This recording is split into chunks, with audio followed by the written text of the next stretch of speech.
18 గంటలు పనిచేస్తా, నరేంద్ర మోడీ కంటూ గంట ఎక్కువ పనిచేస్తా అని చెప్పిన రేవంత్ రెడ్డి గారు బాగా కష్టపడి చెమటోడ్చి రియల్ ఎస్టేట్ రంగాన్ని సర్వనాశనం చేసినాడు, ఎక్సైజ్ రంగాన్ని సర్వనాశనం చేసినాడు. అన్ని రంగాలను రెవెన్యూలు జనరేట్ చేయగలిగేటువంటి అన్ని రంగాలను సర్వనాశనం చేయడంతో పాటు ఐటీ ఇండస్ట్రీని కూడా పరిపూర్ణంగా సర్వనాశనం చేసేటువంటి ఒక ప్రయత్నం ఇవాళ రేవంత్ రెడ్డి గారు చేపడుతున్నట్టుగా స్పష్టంగా మనకు సంకేతాలు, ఆధారాలు, సంఖ్యలన్నీ కూడా చెప్తున్నట్టు ఒక విషయాన్ని నేను తెలంగాణ ప్రజలకు, ముఖ్యంగా ఔత్సాహిక ఐటీ ప్రొఫెషనల్స్కు, ప్రస్తుత ఐటీ ప్రొఫెషనల్స్కి అందరి దృష్టికి తీసుకెళ్లే ప్రయత్నం చేస్తూ ఉన్నాను. This is one of the news items.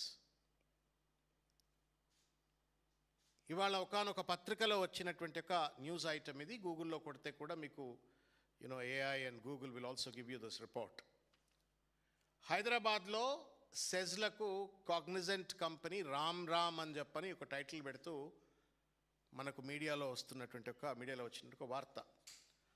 లోతుకెళ్ళి చూసినట్టయితే కాగ్నిజెంట్ అనేటువంటి ఒక కంపెనీ దాదాపు 15-20 వేల ఉద్యోగాలను కల్పిస్తూ ఆదిబట్లలో తర్వాత నానక్రామ్ గూడలో 2 SEZలు ఏర్పరుస్తాము అని చెప్పని MOU చేసుకున్న తర్వాత ఇవాళ హైదరాబాద్ను కాదని, నేను ఊరు పేరు అడ్రస్ లేదని అన్నాను, but compare to what Hyderabad and Visakhapatnam there is మోకాలకు బోడిగుండుకు ముడిపెట్టినట్టు ఉంటుంది in terms of the IT development, infrastructure, లేకపోతే investments that have already flown in ఉంటుంది.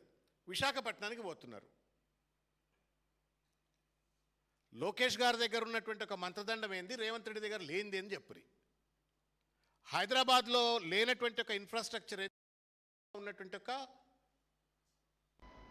అట్రాక్షన్ ఏంది అంటే కేవలం రేవంత్ రెడ్డి గారు తన ఐటీ ఇండస్ట్రీ అంటే మీకు గుర్తుంటుందేమో బహుశా డల్లాస్లో మొట్టమొదటి, డల్లాస్ కాదు, విచ్ ప్లేస్ ఈవెంట్,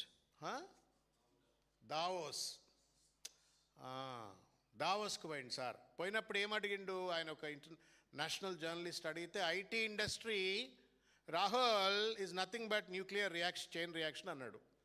ఆ న్యూక్లియర్ చైన్ రియాక్షన్ తెలివితో ఇవాళ హైదరాబాద్లో దాదాపు 20,000 ఉద్యోగాలు కల్పించవలసినటువంటి ఒక Cognizant company is dashed away to Visakhapatnam.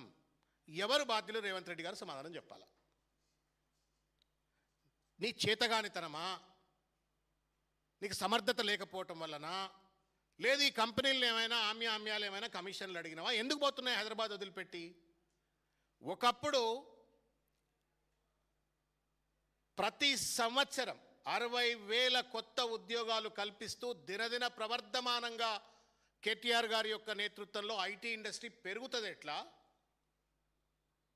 Revanth Reddy ముఖ్యమంత్రిగా ఉన్నటువంటి ఒక నేతృత్వంలో ఉద్యోగాల సంఖ్య తగ్గుతుంది, పెట్టుబడులు తగ్గుతాయి. ఉన్న కంపెనీలు ఎందుకు ఇవాళ హైదరాబాద్ను దాటిపోతున్నదో సమాధానం చెప్పాలని చెప్పని నేను కోరుతా ఉన్నాను. వీళ్ళు వెళ్ళి ఎక్కడ వైజాగ్లోని మధురవాడలో ఏర్పరచుకోవటం కోసం అని చెప్పని, మరి బడేబాయ్ చోటేబాయ్ అని కేంద్రం అనుమతి ఇచ్చిందట. బడేబాయ్ చోటేబాయ్ అని చెప్పని నరేంద్ర మోడీని పొద్దున్నేస్తే భుజాల మీద ఊరేగేటువంటి రేవంత్ రెడ్డి బడేబాయ్ను కన్విన్స్ చేసి కాగ్నిజెంట్ SEZలు హైదరాబాద్లో ఉండకుండా విశాఖపట్నం పోయే విధంగా కేంద్ర ప్రభుత్వం ఎందుకు అనుమతి ఇచ్చింది? మరి నువ్వెందుకు గుడ్డి గుర్రం పళ్ళుదమని చెప్పని ప్రజల పక్షాన ప్రశ్నించాలన్నా వద్దాలన్నా?